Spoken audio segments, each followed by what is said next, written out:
आओ मैं समझाता हूं तुमको क्या होता है बिजनेस फैसिलिटेटर और बिजनेस कॉरेस्पॉन्डेंट, और फिर हम इनकी सर्विसेज का डिस्क्रिप्शन देखेंगे। ठीक है भाई।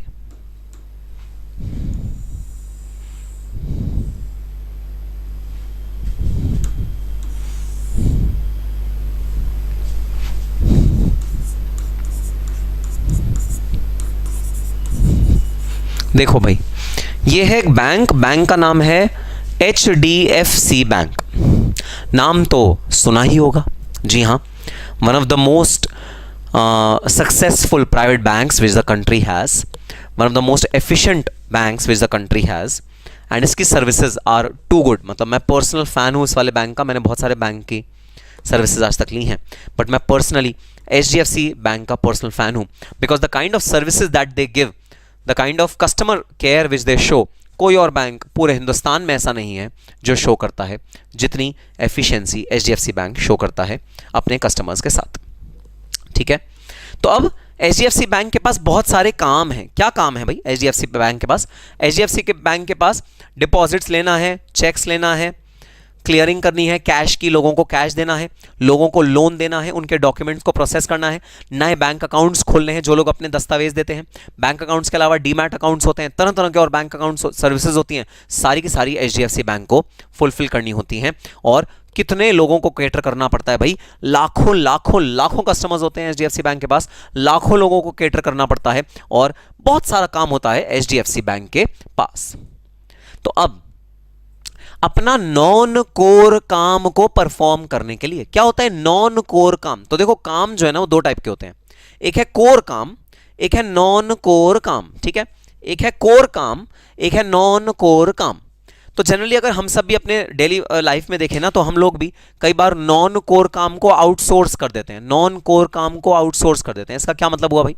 भाई मेरा बेसिक काम है टीचिंग करना, मेरा बेसिक काम है आप सबको पढ़ाना। ठीक है, अब मुझे क्या चाहिए? मुझे चाहिए कि पिछले 5 अटेम्प्ट के क्वेश्चंस कोई मुझे टाइप करके, क्योंकि क्वेश्चन पेपर आते हैं जो इंस्टीट्यूट रिलीज करता है, मुझे चाहिए कि कोई मेरे को वो 5 अटेम्प्ट के पेपर्स टाइप करके मुझे दे दे, ताकि फटाफट मैं कॉपी पेस्ट करूं अपने बुक में और उसे बुक में पेस्ट करके आपको दे दूं, सारे क्वेश्चन आंसर फॉर्मेट में आपको दे दूं।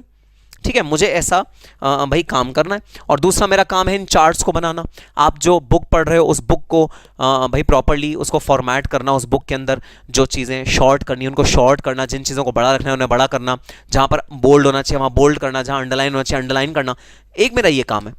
तो अब तुम्हें क्या लगता है मेरा कोर काम क्या है? कोर काम भाई मेरा कोर काम है इन चार्ट्स को डेवलप करना, आपके बुक के मटेरियल को डेवलप करना और लेक्चर्स को डिलीवर करना। तो नॉन कोर काम क्या है मेरा? नॉन कोर काम, मेरा नॉन कोर काम है भाई टाइपिंग करवाना, किसी से क्वेश्चंस की टाइपिंग करवाना, अपनी बुक की फॉर्मेटिंग करना। ठीक है, बुक का कवर पेज कैसे डिजाइन होगा उसका सब करना, ये सब नॉन कोर काम है। तो ये जो नॉन कोर काम है इसको मैं कर दूंगा आउटसोर्स किसी थर्ड पार्टी को, क्योंकि मेरे पास इतना टाइम नहीं है कि मैं सारा काम खुद करूं। अगर मैं सारा काम खुद करने लगूंगा तो फिर भाई मेरा सारा टाइम वेस्ट हो जाएगा। तो नॉन कोर काम जो है वो भाई मैं आउटसोर्स कर दूंगा। इसी तरह से तुम भी अपने नॉन कोर काम आउटसोर्स कर देते हो भाई। तुम्हारी कोई क्लास मिस हुई, तुम्हें नोट्स लिखने रह गए, तुम फटाफट फोटोकॉपी वाले को आउटसोर्स कर देते हो, भाई फोटोकॉपी करके मुझे फटाफट से दे दे। तो इस तरह के नॉन कोर काम आप आउटसोर्स कर देते हो। कई बार कई नालायक बच्चे हैं जो कोर काम भी आउटसोर्स कर देते हैं, उन्हें ऐसा लगता है ये काम नॉन कोर काम है। तो कोई जो बच्चे हैं वो कहते हैं अरे तूने रजिस्टर में पूरे GST के चार्ट पूरे बनाए हुए, ला मैं फोटोकॉपी करा लूँ। अरे भाई ये नॉन कोर काम नहीं है, तो कोर काम था। तुम्हें तो GST के चार्ट अपने आप बनाने चाहिए थे जो तुमने समझा कि नॉन कोर काम है।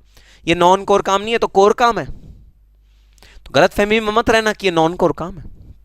तो हम हर कोई नॉन कोर काम को आउटसोर्स कर देता है भाई, हम बाहर बेच देते हैं, आउटसोर्स कर देते हैं नॉन कोर काम को।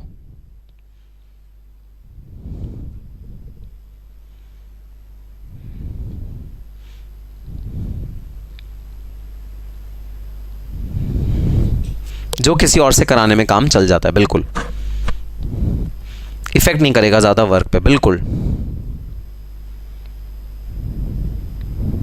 हाँ, जैसे करिश्मा ने बहुत अच्छा एग्जांपल दिया, जैसे जो आपको ऐप में प्रॉब्लम आती है टेक्निकल ग्लिच, ये भाई मैं सॉल्व नहीं करता है ना, इसके लिए एक टेक्निकल पर्सन मेरी टीम में है, वो सॉल्व करता है। तो अगर उसमें भी मैं इन्वॉल्व हो जाऊंगा तो फिर मैं पढ़ाऊंगा कब और आपके नोट्स कैसे बनाऊंगा।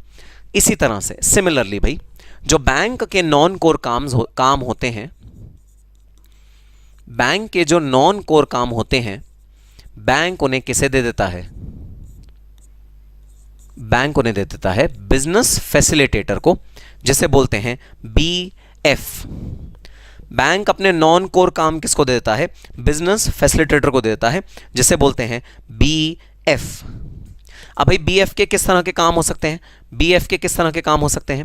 डॉक्यूमेंटेशन करना, किसी भी भाई ट्रांजैक्शन है उसके डॉक्यूमेंट संभाल के रखना, जो बैंक के पास डॉक्यूमेंट्स आए उन्हें प्रॉपर उनकी फाइल बनाना, उनको प्रॉपरली भाई देखना कि वो प्रॉपर डॉक्यूमेंट्स हैं या नहीं है, ये काम है बिजनेस फैसिलिटेटर के।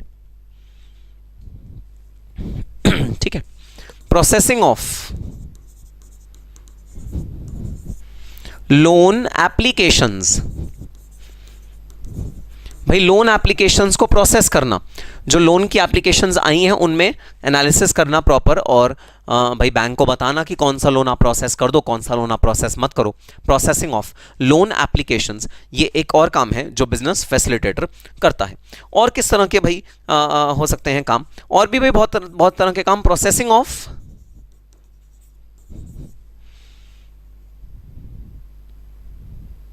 अदर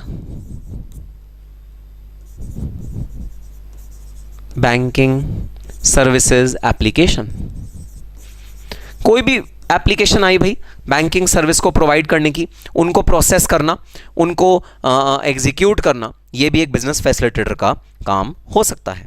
ठीक है। तो नेट जो बिजनेस फैसिलिटेटर का काम है वो क्या है भाई? वो हैंड होल्डिंग करना, हैंड होल्डिंग मतलब हेल्प करना बैंक की in the non core activities, ये काम है भाई बिजनेस फैसिलिटेटर का, ये काम है बिजनेस फैसिलिटेटर का। और कुछ लोग इन कामों में स्पेशलाइज होते हैं, जिनको बैंक आउटसोर्स कर देता है ये काम, कि भाई ये काम तुम करके हमको दो।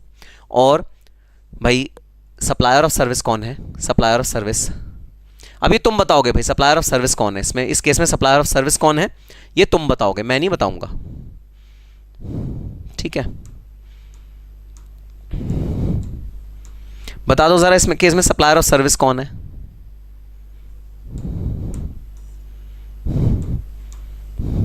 कौन किसको सर्विस दे रहा है? सप्लायर ऑफ सर्विस कौन है?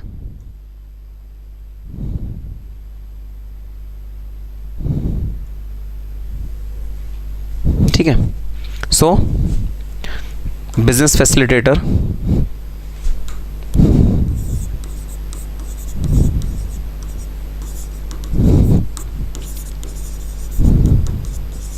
आउटसोर्सिंग सर्विसेज दे रहा है किसको? बैंक को।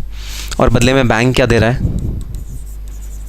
बदले में बैंक दे रहा है consideration to the business facilitator. ठीक है। अब ये हमने लिखे हैं बिजनेस फैसिलिटेटर के कुछ फंक्शंस।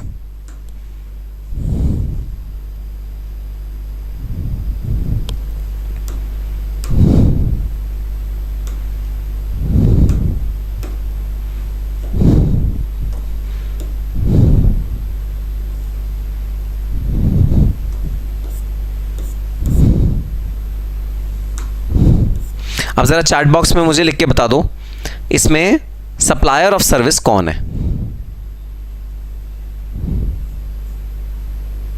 सप्लायर ऑफ सर्विस कौन है?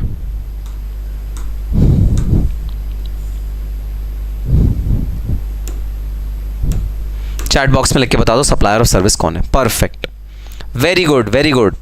तो भाई सप्लायर ऑफ सर्विस है बिजनेस फैसिलिटेटर। ठीक है, सप्लायर ऑफ सर्विस कौन है? सप्लायर ऑफ सर्विस है बिजनेस फैसिलिटेटर। और बैंक क्या है? बैंक है रिसिपिएंट।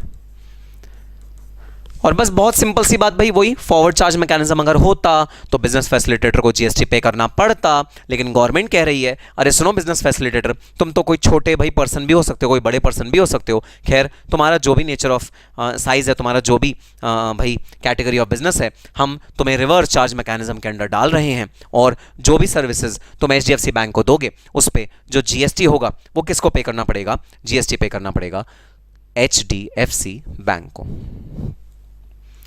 RCM अप्लाई होगा एंड HDFC टू पे द टैक्स। टैक्स किसको पे करना पड़ेगा? टैक्स पे करना पड़ेगा भाई HDFC बैंक को under the reverse charge mechanism. Simple सी बात है। Services provided by business facilitator to a banking company, एक बैंकिंग कंपनी को जब बिजनेस फैसिलिटेटर सर्विस प्रोवाइड करता है तो आरसीएम की कैटेगरी में आएगा। सप्लायर है बिजनेस फैसिलिटेटर और रेसिपिएंट कौन है? अ बैंकिंग कंपनी। रेसिपिएंट कौन है? अ बैंकिंग कंपनी। ठीक है सर, इतनी तो बात समझ में आई। तो बताओ बिजनेस फैसिलिटेटर सर्विस एकदम समझ में आया?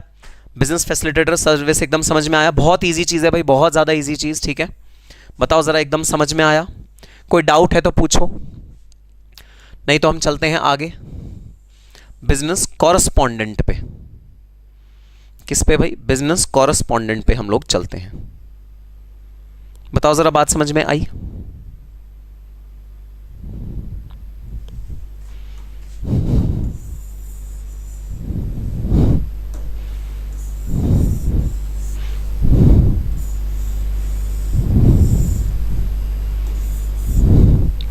बताओ ज़रा एकदम बात समझ में आई? हाँ जी सर, एकदम बात समझ में आई।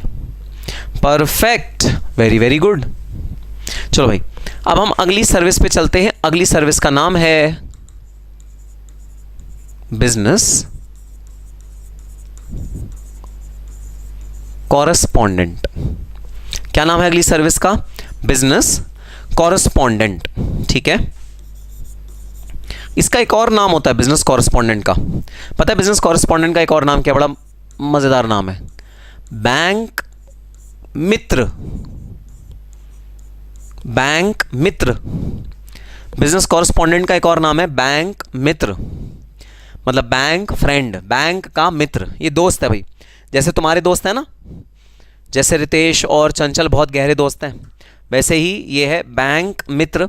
ये दोस्त है किसका? बैंक का भाई। ये दोस्त है किसका? दोस्त है ये बैंक का दोस्त है। इसे कहते हैं बैंक मित्र। यह है भाई बैंक का दोस्त, बैंक मित्र। इन दोनों के बीच में मैंने लाइन डाल के एक रिश्ता दिखाया है, रिश्ता। ये रिश्ता क्या कहलाता है?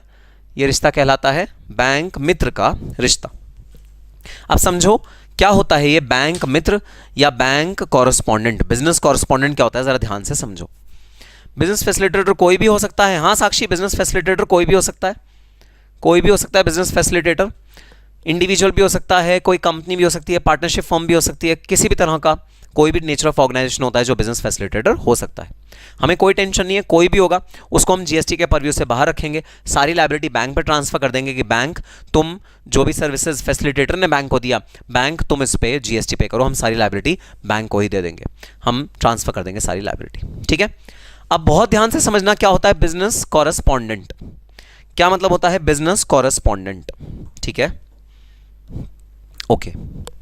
तो भाई कई जगह, कई ऐसे एरियाज होते हैं जहां पर बैंक अपनी ब्रांच नहीं खोल सकता।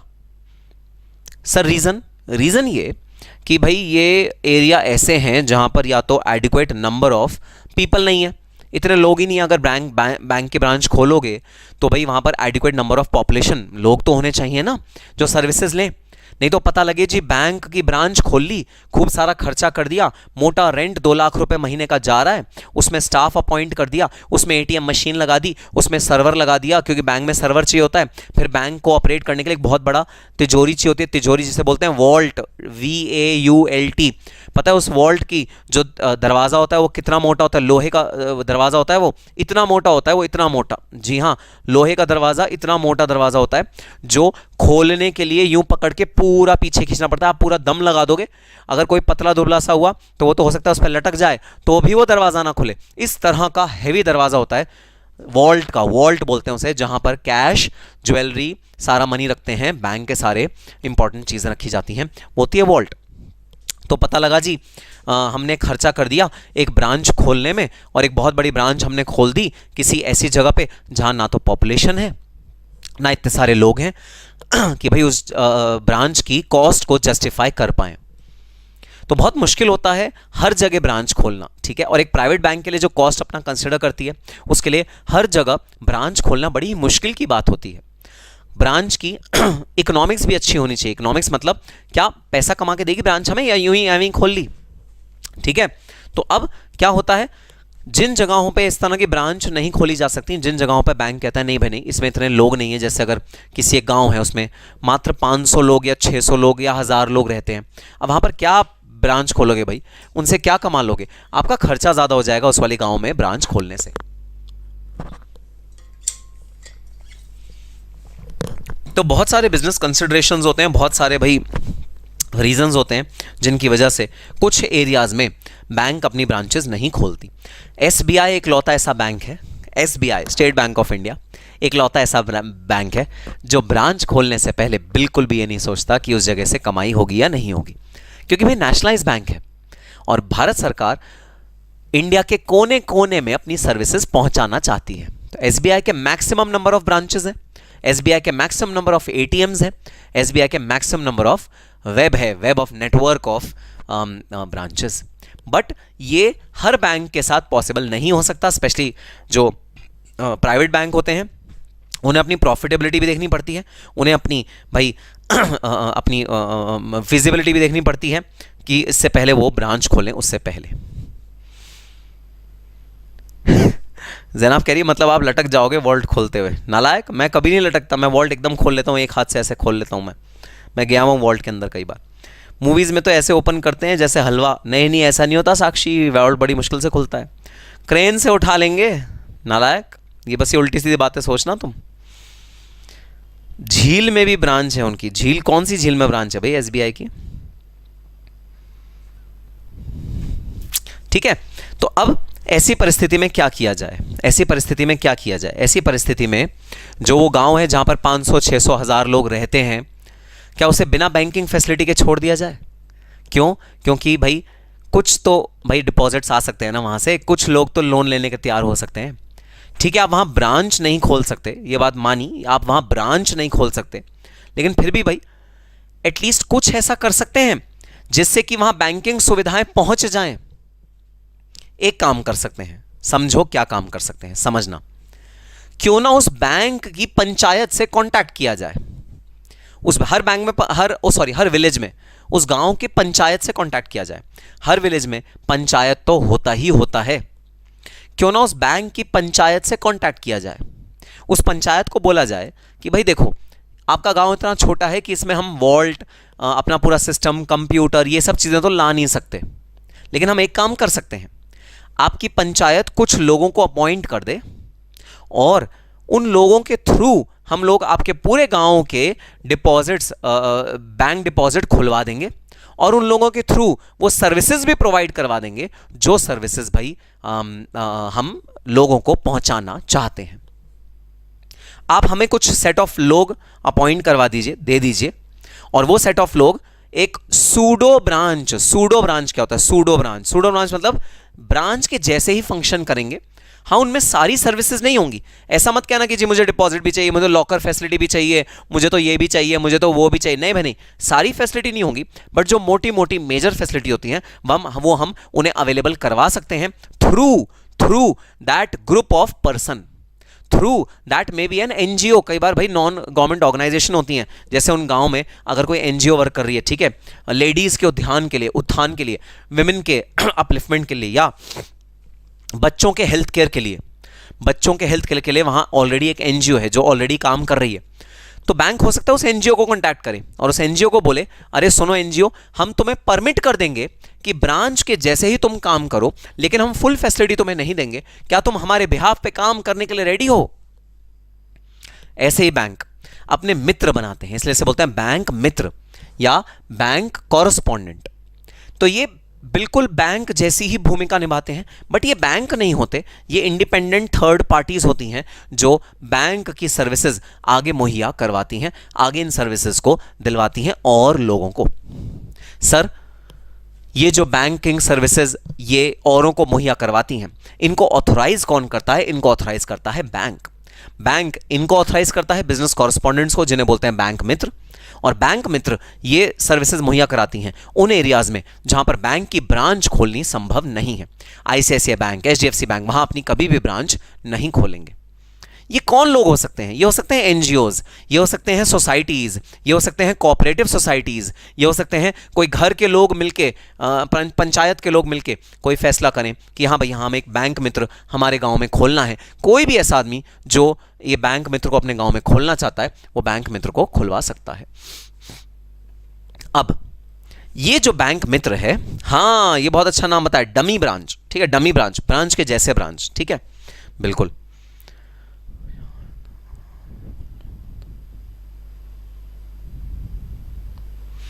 नई एटीएम है ब्रांच, नहीं सॉरी है, ये क्या बोला? तो ये ब्रांच के जैसे ही फंक्शन करती है, ब्रांच के बिहाफ पे, ब्रांच के बिहाफ पे, ये ब्रांच के जैसे ही फंक्शन करती है। बस ये बैंक का अपना पार्ट नहीं होता, ये बैंक का अपना पार्ट नहीं होता, ये बैंक ने अपनी सर्विस भाई किसी और को परफॉर्म करने के लिए दे दी है। अब इन लोगों को भी बिल्कुल जैसे बैंक को परमिशन होती है बिजनेस फैसिलिटेटर को हायर करने की, वैसे ही इन लोगों को भी परमिशन होती है अपने एजेंट्स हायर करने की, जो इनके लिए क्या काम करेंगे, वही सारे काम करेंगे जो काम यहां पर बिजनेस फैसिलिटेटर बैंक के लिए करता है। तो इन सब लोगों को भी परमिशन होगी अपने एजेंट्स अपॉइंट करने के लिए, और वो एजेंट्स आउटसोर्सिंग सर्विसेज देगा भाई इन वाले बिजनेस कॉरेस्पॉन्डेंट्स को, बिल्कुल वैसे ही जैसे बिजनेस फैसिलिटेटर देता है बैंक्स को। इस तरह से यहां भी वही फ्लो ऑफ सर्विसेज होगा जो यहां पर है। और जी हां, दोनों में बिल्कुल सेम लॉ, बिल्कुल सेम लॉ, बिल्कुल वैसे जैसे बिजनेस फैसिलिटेटर के ऊपर जो फॉरवर्ड चार्ज मैकेनिज्म आ रहा था उसे शिफ्ट कर दिया था बैंक के ऊपर, वैसे ही जो एजेंट्स पे फॉरवर्ड चार्ज मैकेनिज्म आया है उसको किसको शिफ्ट कर दिया गया है? उसको शिफ्ट कर दिया गया है बिजनेस कॉरेस्पॉन्डेंट के लिए, क्योंकि ये बिल्कुल बैंक जैसा ही एक भाई बैंक का प्रतिरूप है, बैंक का ही ये प्रतिरूप है, तो ये बैंक की तरह ही है। तो दोनों बिल्कुल सिमिलर हैं, बिल्कुल सिमिलर हैं, बस नाम चेंज हो गए। दोनों फैसिलिटी, दोनों सर्विसेज बिल्कुल सिमिलर हैं, बस नाम चेंज हो गए दोनों फैसिलिटी के। बताओ जरा, बात समझ में आई? हाँ जी हाँ सर, बात समझ में आई। आओ फिर हम पढ़ते हैं सेक्शन। एसबीआई तो बिजनेस कॉरेस्पॉन्डेंस करता नहीं होगा, नहीं एसबीआई बिजनेस कॉरेस्पॉन्डेंट नहीं करता, क्योंकि एसबीआई की तो खुद की ब्रांचेस ही हर जगह है। एसबीआई नहीं सोचता ब्रांच खोलने से पहले, एसबीआई के बिजनेस कॉरेस्पॉन्डेंट कम होते हैं भाई। आओ पढ़ते हैं। Services provided by an agent of a business correspondent to a business correspondent, an agent of a business correspondent है सप्लायर, बिजनेस कॉरेस्पॉन्डेंट का एजेंट है supplier, a business correspondent located in a taxable territory, जो एक business correspondent taxable territory में locate करता है वो है रिसिपिएंट ऑफ सर्विस। ठीक है, तो बस भाई जो हमारा लायबिलिटी आएगी जीएसटी काटने की वो किसके ऊपर आएगी? जीएसटी काटने की लायबिलिटी आएगी हमारे बिजनेस कॉरेस्पॉन्डेंट के ऊपर, जीएसटी की लायबिलिटी आएगी हमारे बिजनेस कॉरेस्पॉन्डेंट के ऊपर। आरसीएम, ठीक है, बीसी टू पे द टैक्स, इसका नाम है बीसी, बीसी टू पे द टैक्स। अरे सर ये तो बहुत ही इजी है। हाँ भाई हाँ, बिल्कुल बहुत ज़्यादा इजी है ये तो। आओ अब थोड़ी सी डिफ़िकल्ट सर्विस पे चलते हैं। डिफ़िकल्ट तो नहीं है, ये भी इजी है। आओ पढ़ते हैं नेक्स्ट सर्विस क्या है। ठीक है, नेक्स्ट सर्विस है security services. Security services, sir ये क्या होता है सिक्योरिटी सर्विसेज? तो सर उनको अगर पैसे विड्रॉ करने हो तो वो कैसे करेंगे? उन एनजीओ के पास ही जाएंगे। हाँ बिल्कुल, तो अगर गांव वालों को पैसे विड्रॉ करने पड़ेंगे तो वो एनजीओ के पास जाएंगे। एनजीओ के पास जो बैंक होगा वो एक ऐसी सुविधा रखेगा कि उनके पास कैश रखेगा, थोड़ा सा कुछ टेम्परेरी इंतजाम, ऑब्वियसली सिक्योरिटी के साथ टेम्परेरी इंतजाम करके कैश रखेगा, और वो एनजीओ फिर अपना जो कैश है वो गांव वालों में डिस्ट्रीब्यूट करेगी, ऐसे होगा। बिजनेस कॉरेस्पॉन्डेंस भी तो सर्विस दे रही है बैंक को। हाँ बिल्कुल, साक्षी ने बहुत अच्छा क्वेश्चन पूछा अभी, साक्षी ने बहुत अच्छा क्वेश्चन पूछा। सर बिजनेस कॉरेस्पॉन्डेंट भी तो एक तरह से सर्विस दे रही है बैंक को। हाँ भाई हाँ, ये जो बिजनेस कॉरेस्पॉन्डेंट है ये बैंक को भी सर्विस दे रही है। ठीक है, बैंक मित्र बैंक को भी सर्विस दे रहा है, जिसके बदले में बैंक भी इसको कमीशन देता होगा, लेकिन ये आरसीएम में फॉल नहीं करती। यहां जो ट्रांजैक्शन होगी इन दोनों के बीच में वो आरसीएम में फॉल नहीं करती, वो फॉरवर्ड चार्ज मैकेनिज्म में ही फॉल करती है, और उस पर जो टैक्स लायबिलिटी आएगी वो बिजनेस कॉरेस्पॉन्डेंट की ही आएगी। ये जो ट्रांजैक्शन होगी इन दोनों के बीच में ये फॉरवर्ड चार्ज मैकेनिज्म में ही फॉल करती है।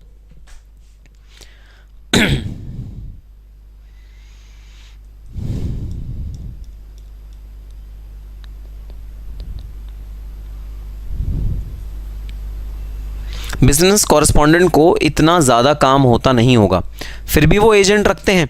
अरे भाई ये तो डिपेंड करता है कि भाई बिजनेस कॉरेस्पॉन्डेंट एक ऐसी लोकेशन में है जहाँ पर लोग बहुत ज़्यादा हैं, काम ज़्यादा है, और बिजनेस कॉरेस्पॉन्डेंट के पास लोग बहुत कम है, तो एजेंट रखना पड़ेगा। डिपेंड करता है अगर ये अच्छी जगह, बड़ी जगह पे या छोटी जगह पे, ऐसा भी तो डिपेंड करता है। भाई देखो, बैंक के लिए 1000 कस्टमर कोई बहुत बड़ी बात नहीं है। बैंक कहेगा इससे मेरी कमाई क्या होगी, मैं तो वहाँ ब्रांच नहीं खोलता। लेकिन एक बिजनेस कॉरेस्पॉन्डेंट के लिए 1000 कस्टमर एक बहुत बड़ी बात होगी, उससे संभले नहीं संभलेगा काम, 1000 बहुत बड़ी चीज़ होती है। तो डिपेंड करता है बिजनेस कॉरेस्पॉन्डेंट के पास कितना काम है। तो करिश्मा पूछ रही है कि सर दोनों में डिफरेंस ये है कि बिजनेस फैसिलिटेटर नॉन कोर काम करती है, बीसी कोर काम कर देते हैं। बिल्कुल, ये तो है ही भाई, जो बिजनेस फैसिलिटेटर हैं वो नॉन कोर काम करते हैं, बिजनेस कॉरेस्पॉन्डेंट कोर काम करते हैं, जो बैंकिंग का ही काम होता है वही करते हैं। तो ये तो डिफरेंस है ही। वो तो देखो, अगर बिजनेस कॉरेस्पॉन्डेंट जीएसटी में रजिस्टर्ड नहीं है तो उसे मैंडेटरी जीएसटी में रजिस्ट्रेशन लेना पड़ेगा, क्योंकि आरसीएम के अंडर भी फॉल कर रही है, एफसीएम के अंडर भी फॉल कर रही है। तो रजिस्टर्ड अनरजिस्टर्ड का क्वेश्चन मेरे से मत पूछा करो भाई, वो तो हमारे चार्ट में से क्लियर हो जाता है। जब बिजनेस कॉरेस्पॉन्डेंट लिखा है तो वो चाहे रजिस्टर्ड हो चाहे अनरजिस्टर्ड हो। अगर अनरजिस्टर्ड होगी ज़बरदस्ती लेना पड़ेगा, ज़बरदस्ती लेना पड़ेगा।